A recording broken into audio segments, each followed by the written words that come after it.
And action. My latest film, At the End of Eight, was the second feature film I've made. I've been involved with the filmmaking process for 10 years by this point, from making dumb YouTube videos with my friends to several short films with my theater and filmmaking friends. However, making At the End of Eight was the most difficult thing I've ever done.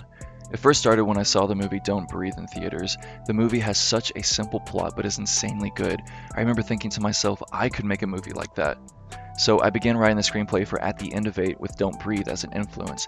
After meeting with some friends over coffee for hours at a time, talking through the screenplay, I finished the 87-page story over the course of 6 months. From my past experience of making films, I've learned that the whole process starts with the story. It will determine the whole production and ultimately the outcome of the film. So I knew just how important it was to take my time on it, do my research, and most importantly, let others read it and ask for their opinions, ideas, and honest thoughts.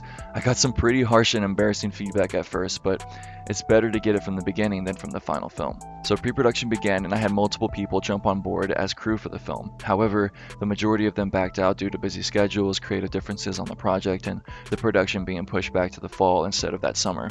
So I pushed on ahead and held 2 days of auditions, one on ACU campus for the students and one at a local theater for anyone in Abilene. And boom, we had our cast, which I was insanely happy with and fortunate to have for such a low-budget film. With my two best friends as my producers, we knocked out the remainder of our pre-production to-do list. We went location scouting, gathered all of the props and equipment needed, and made a shoot schedule, which is always the most stressful part of a film production. I knew we were going to be doing a lot of night shoots with little to almost no light, so I researched the best 4K camera for low light on a budget and came up with the Sony a7S Mark II. The remainder of our film equipment was graciously provided by the Learning Studio on ACU campus. October finally rolled around and we were ready to roll the camera. I won't go into too much detail about the rest of the production because there is a lot to say, but I think I should say that this whole project was only possible because of my experience as an indie filmmaker. And by this, I mean that if you're experienced with and know almost all aspects of filmmaking, then production will go 100 times faster and smoother, and you'll be prepared and productive on set. I directed, acted, did the cinematography and editing for the film, and because of this, I knew the process from front to back, and when the time or opportunity came, I knew what needed to be done and what options we had. However, this doesn't mean it was all easy breezy. I made a ton of mistakes and didn't think twice about some choices. There were a lot of hardships on set and problems I had to constantly solve or work out, and some parts of the film I had to cut or change due to something not working or not having enough time, etc., which was sad and frustrating. But the beauty of this, though, is that sometimes it works out better than you intended, and it gives other people on set the opportunity to collaborate and give you ideas to solve the problem, which can be a lot of fun. And I think it taught me to just go with the flow and get the film done. Ron Howard once said, "Every film you work on will try to find some way to break your heart." Without a doubt, the few friends I had with me on set helped make this film work. There's no way I could have done this on my own.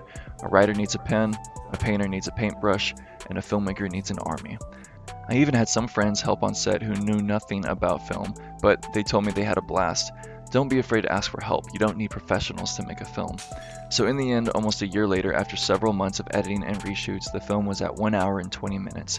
I had a good friend of mine compose the music for the film, and then I sent it off to multiple film festivals, which, as of right now, has been officially selected for the Anaheim International Film Festival and the River City Underground Film Festival. So quickly, I'm going to do a speed round of some of the important things I learned about filmmaking from making At the End of Eight. Number 1, test and make sure your sound equipment is in the right settings before the first day of filming. Sound is insanely important, especially for a suspense thriller. Number 2, knock out all of the filming within the same period of time. Number 3, always look for the actor's eyes in a shot and get a light on them. The eyes are so important for the audience to see. Don't just bounce light off the ceiling, it creates shadows over the eyes.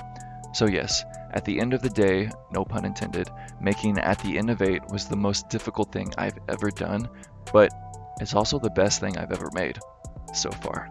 Look, baby, the pay is good and the thrill is even better.